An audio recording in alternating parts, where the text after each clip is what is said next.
देशकाले यद्दानं पात्रेभ्यश्च दीयते असत्कृतमवज्ञातं तत्तामसमुदाहृतम्। सनातन धर्म ज्ञान गंगा चैनल में आप सभी का स्वागत है। मेरे प्यारे कृष्ण भक्तों, आप सभी को जय श्री कृष्णा।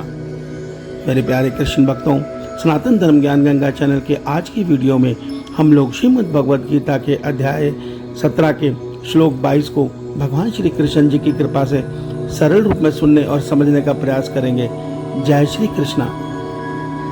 मेरे प्यारे कृष्ण भक्तों, श्रीमद् भगवद गीता के अध्याय 17 के श्लोक 21 में अर्थात पिछले श्लोक में भगवान श्री कृष्ण जी ने हमें राजसिक दान के विषय में बताया था।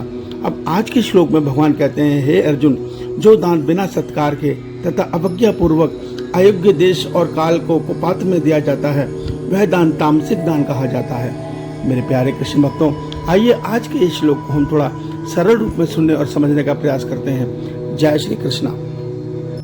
मेरे प्यारे कृष्ण भक्तों, किसी जरूरतमंद को जब हम अपने भाग्य में से और अपने भाग्य की कमाई से कुछ अंश देते हैं तो उसी को दान कहा जाता है। किसी की मदद करना, इसको दान कहा जाता है। पशु पक्षियों की सेवा करना, इसको भी दान कहा जाता है। मगर भगवान हमें एक भेद बता रहे हैं श्रीमद् भगवद गीता के माध्यम से कि उस दान को देते समय मनुष्य के हृदय में, मनुष्य के अंतःकरण में जो भाव होता है, मन में जो भाव होता है, उसके कारण उस दान का फल बदल जाता है।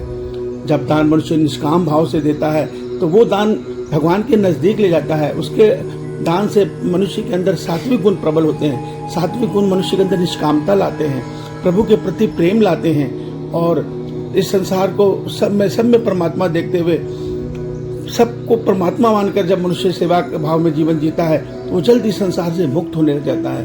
मगर इसके विपरीत दो गुण है जो हमारे कारण शरीर में बढ़ जाते हैं, वो गुण है राजसिक और तामसिक। जब दान मनुष्य फल इच्छा से कर देता है या ये समझ के देता है कि इस दान से मेरा मान सम्मान बढ़ेगा, तो उस दान का फल राजसिक हो जाता है। उसको बदले में धन वैभव तो मिलता है, संसार में प्रसिद्धि भी मिलती है, मगर उसके अंदर राजसिक फल मिलने का अर्थ यह होता है कि उसके मन में लोभ और स्वार्थ भी बढ़ जाता है। उसके मन में परमात्मा के प्रति श्रद्धा सिर्फ इतनी होती है कि मैं प्रभु का हूँ, प्रभु मेरे सब काम बना देंगे, वो मुझे संसार में कभी अकेला नहीं छोड़ेंगे, मुझे कभी किसी दुख में नहीं जाने देंगे। अर्थात एक लेन देन का भाव, भगवान से प्रेम का भाव नहीं होता कि हे प्रभु, चाहे मैं दुखी रहूं चाहे मैं सुखी रहूं, तुम सदैव मेरे रहना, ये सब भाव उसके बदले में नहीं आते। अर्थात वो परमात्मा के नजदीक नहीं जा पाता।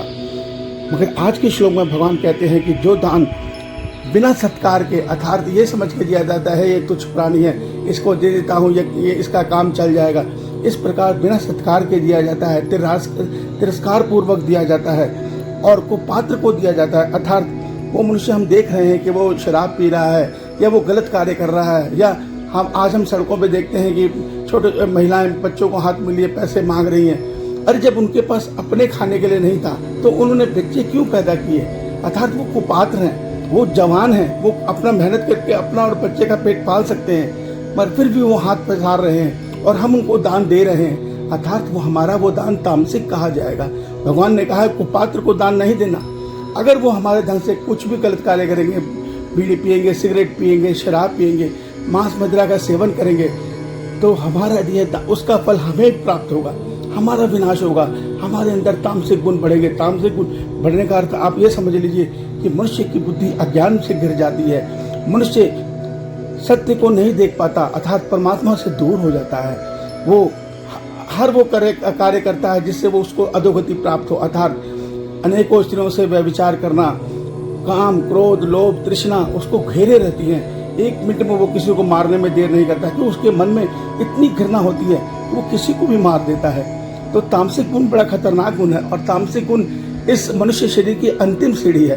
भगवान कहते हैं जो तामसिक गुण की प्रबलता में मरता है, मैं उसको नीच पशु की योनियों में डालता हूँ, अंध नरक में डालता हूँ। वहाँ से वो 84 लाख योनियों की यात्रा आरंभ करके इस संसार के जन्म मरण चक्र में भटकते हैं। तो मेरे प्यारे कृष्ण भक्तों, ये मन का भाव भी हम अपने मन से नहीं तय कर सकते। जो हमारे अंतःकरण में गुण प्रबल है, मनुष्य का भाव वैसा ही बनेगा। हम लाख प्रयास कर लें कि हमारा मन भाव सात्विक बन जाए, मगर जब तक हम अपने मन को पवित्र नहीं करेंगे, अर्थात निष्काम फल के द्वारा, निष्काम सेवा के द्वारा इस मन को पवित्र नहीं करेंगे, तब तक इस स्थिति से जूझते रहेंगे, अर्थात हम राजसिक और तामसिक गुणों में फंसे रहेंगे। भगवान इससे निकलने का सरल उपाय बताते हैं कि हे अर्जुन, तुम सब कर्म तो करो, उस कर्म का फल मुझे अर्पण कर दो मन के संकल्प से। इससे तुम उस गुणों के जो उस कर्म का तुम्हें फल मिलने वाला है उससे बच जाओगे और तुम धीरे धीरे सात्विक गुण में प्रवेश कर जाओगे। इस सत्य को समझिए। जय श्री कृष्णा, जय श्री कृष्ण।